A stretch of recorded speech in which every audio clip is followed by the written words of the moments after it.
रमेश चंद की पुलिस महकमे में पूरी धाक थी। आम लोग उसे बहुत इज्जत देते थे, पर थाने का मुंशी अमीर चंद मन ही मन उसे रंजिश रखता था, क्योंकि उसकी ऊपरी कमाई के रास्ते जो बंद हो गए थे। वह रमेश चंद को सबक सिखाना चाहता था। 25 साल रमेश चंद गोरे लंबे कद का जवान था। उसके पापा सोमनाथ कर्नल के पद से रिटायर हुए थे, जबकि मम्मी पार्वती एक सरकारी स्कूल में टीचर थी। रमेश चंद के पापा चाहते थे कि उनका बेटा भी सेना में भर्ती होकर लगन व मेहनत से अपना मुकाम हासिल करे, पर उसकी मम्मी चाहती थी कि वह उनकी नज़रों के सामने रहकर अपनी सैकड़ों एकड़ ज़मीन पर खेती बाड़ी करे। रमेश चंद ने मन ही मन ठान लिया था कि वह अपने माँ बाप के सपनों को पूरा करने के लिए पुलिस में भर्ती होगा, और जहाँ कहीं भी उसे भ्रष्टाचार की गंध मिलेगी, उसको मिटा देने के लिए जी जान लगा देगा। रमेश चंद की पुलिस महकमे में हवलदार के पद पर बेलापुर थाने में बहाली हो गई थी, जहाँ पर अमीर चंद सालों से मुंशी के पद पर तैनात था। रमेश चंद की पारखी नज़रों ने भांप लिया था कि थाने में सब ठीक ठाक है। रमेश चंद जब भी अपनी मोटरसाइकिल पर शहर का चक्कर लगाता तो सभी दुकानदारों से कहता कि वे लोग बेखौफ होकर काम धंधा करें, वे न तो पुलिस के खौफ से डरे और न ही उनकी सेवा करें। एक दिन रमेश चंद मोटरसाइकिल से कहीं जा रहा था। उसने देखा कि एक आदमी उसकी मोटरसाइकिल देखकर अपनी कार को बेतहाशा दौड़ाने लगा था। रमेश चंद ने उसका कार का पीछा किया और कार को ओवरटेक करके एक जगह पर उसे रोकने की कोशिश की, पर कार वाला रुकने के बजाय मोटरसाइकिल वाले को ही अपना निशाना बनाने लगा था। पर इसे रमेश चंद की होशियारी समझो कि कुछ दूरी पर जाकर कार रुक गई थी। रमेश चंद ने कार में बैठे 2 लोगों को ढूंढ डाला था और एक लड़की को कार के अंदर से महफूज बाहर निकाल लिया।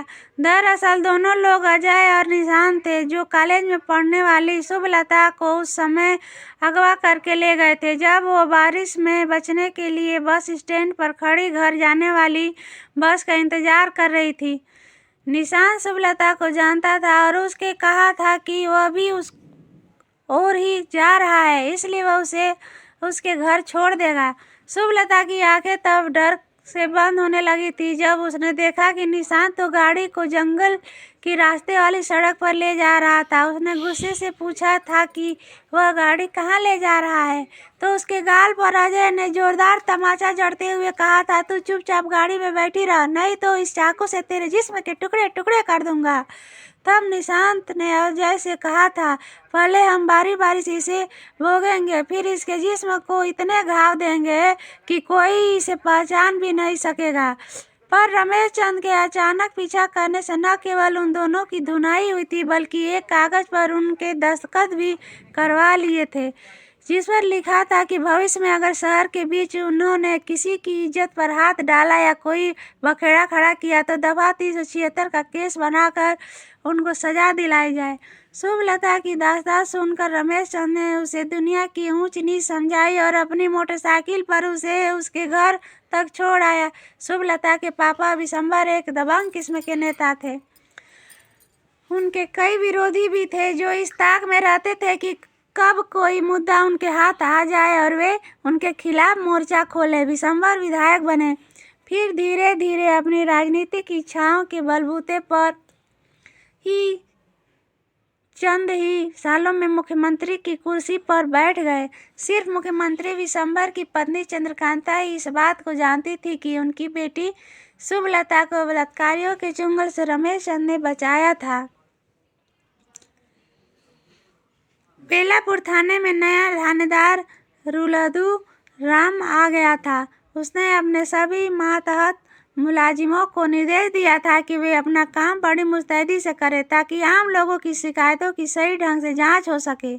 थोड़ी देर के बाद मुंशी अमीर चंद ने थानेदार के कैबिन में दाखिल होते ही उसे सैल्यूट किया, फिर प्लेट में काजू बर्फी व चाय सर्व की। थानेदार रुलदू राम चाय व बर्फी देखकर खुश होते हुए कहने लगा, वाह मुंशी जी वाह, बड़े मौके पर चाय लाए हो, इस समय मुझे चाय की तलब लग रही थी।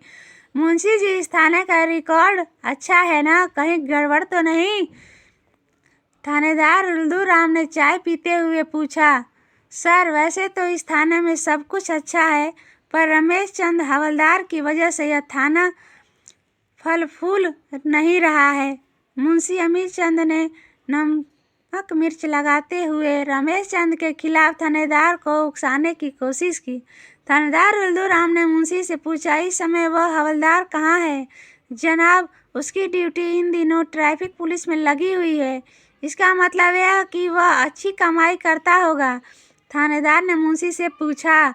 नहीं सर, वह तो पुश्तैनी अमीर है और ईमानदारी तो उसकी रग रग में बसी है। कानून तोड़ने वालों की तो वह खूब खबर लेता है। कोई कितने भी तगड़ी सिफारिश वाला क्यों ना हो, वह चालान करते हुए जरा भी नहीं डरता। इतना सुनकर थानेदार रुल्दूराम ने कहा, यह आदमी तो बड़ा दिलचस्प लगता है। नहीं जनाब, यह रमेश चंद अपने से ऊपर किसी को कुछ नहीं समझता है। कई बार तो ऐसा लगता है कि या तो इसका ट्रांसफ़र यहाँ से हो जाए या हम ही यहाँ से चले जाएं। मुंशी अमीर चंद ने रोनी सूरत बनाते हुए थानेदार से कहा, अच्छा तो यह बात है, आज उसको यहाँ आने दो, फिर उसे बताऊंगा कि इस थाने की थानेदारी किसकी है, उसकी या मेरी। तभी थाने के कंपाउंड में एक मोटरसाइकिल रुकी। मुंशी अमीर चंद दबे कदमों से थानेदार के केबिन में दाखिल होते हुए कहने लगा, जनाब, हवलदार रमेश चंद आ गया है। अर्दली ने आकर रमेश चंद से कहा, नए थानेदार साहब आपको इसी वक्त बुला रहे हैं। हवलदार रमेश चंद ने थानेदार रुल्दूराम को सैल्यूट मारा। आज कितना कमाया? थानेदार रुल्दूराम ने हवलदार रमेश चंद से पूछा। सर, मैं अपने फर्ज को अंजाम देना चाहता हूँ। ऊपर की कमाई करना मेरे जमीन में शामिल नहीं है, हवलदार रमेश चंद ने कहा। थानेदार ने उसे छिटकते हुए कहा, यह थाना है, इसमें ज़्यादा ईमानदारी रखकर काम करोगे तो कभी न कभी तुम्हारे गरिबान पर कोई हाथ डालकर तुम्हें सलाखों तक पहुंचा देगा। अभी तुम जवान हो, समझ जाओ। सर, फर्ज निभाते निभाते अगर मेरी जान भी चली जाए तो कोई परवाह नहीं, हवलदार रमेश चंद थानेदार रुल्दूराम से बोला। अच्छा, तुम्हारे ये प्रवचन सुनने के लिए मैंने तुम्हें यहाँ नहीं बुलाया था। थानेदार रुल्दूराम की आवाज़ में तलख्खी उभर आई थी। दरवाजे की ओट में मुंशी अमीर चंद खड़ा होकर ये सब बातें सुन रहा था। वह मन ही मन खुश हो रहा था कि अब आया ऊँट पहाड़ के नीचे। हवलदार रमेश चंद के बाहर जाते ही मुंशी अमीर चंद थानेदार से कहने लगा, साहब, छोटे लोगों को मुंह नहीं लगना चाहिए। आपने हवलदार को उसकी औकात बता दी। चलो जनाब, हम बाजार का एक चक्कर लगा लें। इसी बहाने आपकी शहर में दुकानदारों से भी मुलाकात हो जाएगी और कुछ खरीदारी भी। हाँ, यह ठीक रहेगा। मैं ज़रा क्वार्टर जाकर अपनी पत्नी से पूछ लूँ कि बाजार से कुछ लाना तो नहीं है, थानेदार ने मुंशी से कहा। क्वार्टर पहुंचकर थानेदार रुल्दूराम ने देखा कि उसकी पत्नी सुरेखा व 2 महिला कांस्टेबल ने क्वार्टर को सजा दिया था। उसने सुरेखा से कहा, मैं बाजार का मुआयना करने जा रहा हूँ, वहाँ से कुछ लाना तो नहीं है? बच्चों के लिए खिलौने व फल सब्जी वगैरह देख लेना। सुरेखा ने कहा, मुंशी अमीर चंद पहले की तरह आज भी जिस दुकान पर गया वहाँ नए थानेदार का परिचय कराया, फिर उनसे ज़रूरत का सामान मुफ्त में लिया और आगे चल दिया। वापसी में आते वक्त सामान के 2 थैले भर गए थे। मुंशी अमीर चंद ने बड़े रौब के साथ एक ऑटो रिक्शा वाले को बुलाया और उसने थाने तक चलने को कहा। थानेदार को मुंशी अमीर चंद का रसूख अच्छा लगा। उसने एक कौड़ी भी खर्च किए बिना ढेर सारा सामान ले लिया था। अगले दिन थानेदार के जहन में रह कर यह बात कौंध रही थी कि अगर समय रहते हवलदार रमेश चंद के पर नहीं कतरे गए तो वह उनकी सबकी राम में रोड़ा बन जाएगा। अभी थानेदार रुल्दूराम अपने ही ख्यालों में डूबा था कि तभी एक औरत बसंती रोती चिल्लाती वहां आई। उस औरत ने थानेदार से कहा, साहब, थाने से थोड़ी दूरी पर ही मेरा घर है, जहाँ पर बदमाशों ने रात को न केवल मेरे मर्द कर्मू को पीटा, बल्कि घर में जो गहने कपड़े थे उन पर ही हाथ साफ कर गए। जब मैंने अपने पति का बचाव करना चाहा तो उन्होंने मुझे धक्का दे दिया, इससे मुझे भी चोट लग गई। थानेदार ने उस औरत को देखा जो माथे पर उभर आई चोटों के निशान दिखाने की कोशिश कर रही थी। थानेदार ने उस औरत को ऐसे घूरा मानो वह थाने में ही उसे दबोच लेगा। भले ही बसंती गरीब घर की थी, पर उसकी जवानी की मदकता देखकर थानेदार की लार टपकने लगी थी। अचानक मुंशी अमीरचंद केबिन में घुसा। उसे बसंती से कहा, साहब ने अभी थाने में ज्वाइन किया है। हम तुम्हें बदमाशों से भी बचाएंगे और जो कुछ वे लूट कर ले गए हैं उसे भी वापस दिलाएंगे, पर इसके बदले में तुम्हें हमारा एक छोटा सा काम करना होगा। कौन सा काम साहब जी? बसंती ने हैरान होकर मुंशी अमीरचंद से पूछा। हम अभी तुम्हारे घर जांच पड़ताल करने आएंगे, वहीं पर तुम्हें सब कुछ बता देंगे। जी साहब, बसंती उठते हुए बोली। थानेदार ने मुंशी से फुसफुसाते हुए पूछा, बसंती से क्या बात करनी है? मुंशी ने कहा, हुजूर, पुलिस वालों के लिए मरे हुए को जिंदा करना और जिंदे को मारना हुआ साबित करना बाएं हाथ का खेल होता है। बस अब आप आगे का तमाशा देखते जाओ। अनन फनन थानेदार और मुंशी मौका वारदात पर पहुंचे। फिर चुपके से बसंती व उसके मर्द को सारी प्लानिंग बताई। इसके बाद मुंशी अमीरचंद ने कुछ लोगों के बयान लिए और तुरंत थाने लौट आए। इधर हवलदार रमेशचंद को कानों कान खबर तक नहीं थी कि उसके खिलाफ मुंशी कैसी साजिश रच रहा था। थानेदार ने अर्दली भेजकर रमेशचंद को थाने बुलाया। हवलदार रमेशचंद ने थानेदार को सैल्यूट मारने के बाद पूछा, सर, आपने मुझे याद किया? देखो रमेश, आज सुबह बसंती के घर में कोई हंगामा हो गया था। मुंशी जी अमीरचंद को इस बाबत वहां भेजना था, पर मैं चाहता हूं कि तुम वहां मौका-ए वारदात पर पहुंचकर कार्रवाई करो। वैसे हम भी थोड़ी देर में वहां पहुंचेंगे। ठीक है सर, हवलदार रमेशचंद ने कहा। जैसे ही रमेशचंद बसंती के घर पहुंचा, तभी उसका पति करमू रोते हुए कहने लगा, हुजूर, उन गुंडों ने मार मार कर मेरा हुलिया बिगाड़ दिया। मुझे ऐसा लगता है कि रात को आप भी उन गुंडों के साथ थे। करमू के मुंह से यह बात सुनकर रमेशचंद आग बबूला हो गया और उनसे 3-4 थप्पड़ उसे जड़ दिए। तभी बसंती बीच बचाव करते हुए कहने लगी, हुजूर, इसे शराब पीने के बाद होश नहीं रहता। इसकी गुस्ताखी के लिए मैं आपके पैर पकड़कर माफ़ी मांगती हूँ। इसने मुझे पूरी उम्र आंसू ही आंसू दिए हैं। कभी कभी तो ऐसा मन करता है कि इसे छोड़कर भाग जाऊं, पर भाग कर जाऊंगी भी कहाँ? मुझे सहारा देने वाला भी कोई नहीं है।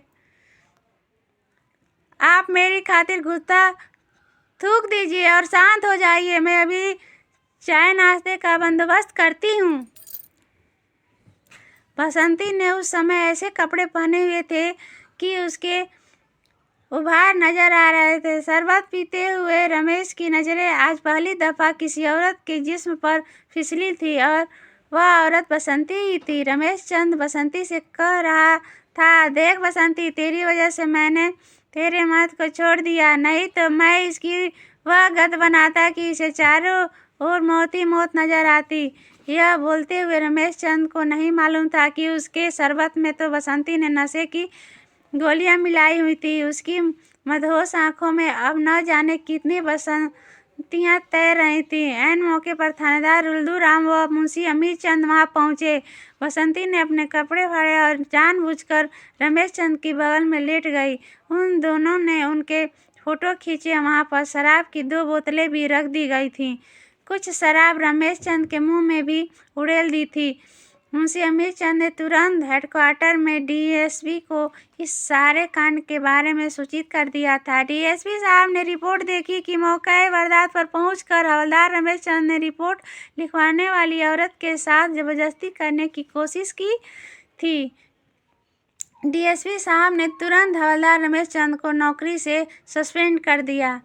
अब सारा माजरा उसकी समझ में अच्छी तरह आ गया था, पर सारे सबूत उसके खिलाफ थे। अगले दिन अखबारों में खबर छपी थी कि नए थानेदार ने थाने का कार्यभार संभालते ही एक बेशर्म हवलदार को अपने थाने से सस्पेंड करवाकर नई मिसाल कायम की।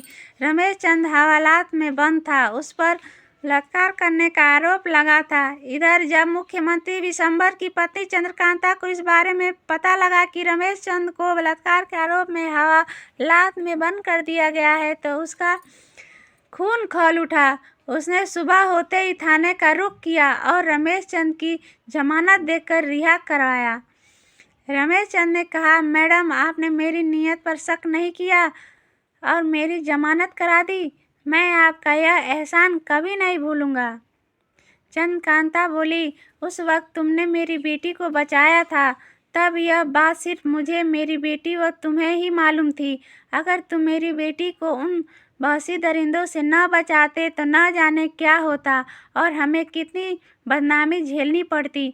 आज हमारी बेटी शादी के बाद बड़ी खुशी से अपनी ज़िंदगी गुजार रही है। जिन लोगों ने तुम्हारे खिलाफ साजिश रची है उनके मंसूबों को नाकाम करके तुम आगे बढ़ो। चंद्रकांता ने रमेश चंद को धीरज बढ़ाते हुए कहा, मैं आज ही मुख्यमंत्री जी से इस मामले में बात करूंगी ताकि जिस सच के रास्ते पर चलकर अपना वजूद तुमने कायम किया है वह मिट्टी में न मिल जाए। अगले ही दिन बेलापुर थाने की उस घटना की जांच शुरू हो गई थी। अब 2 स्थानीय दुकानदारों ने भी अपनी अपनी शिकायतें लिखित रूप में दे दी थी। थानेदार रुल्दू राम व मुंशी अमीर चंद अब जेल की सलाखों में थे। रमेश चंद भ्रष्टाचार के खिलाफ अपनी लड़ाई जीत गया था। कहानी अच्छी हो तो इसे लाइक करके ज़्यादा से ज़्यादा शेयर करना मत भूलिएगा, ठीक है? तो मिलते हैं एक नई कहानी के साथ अगले वीडियो में।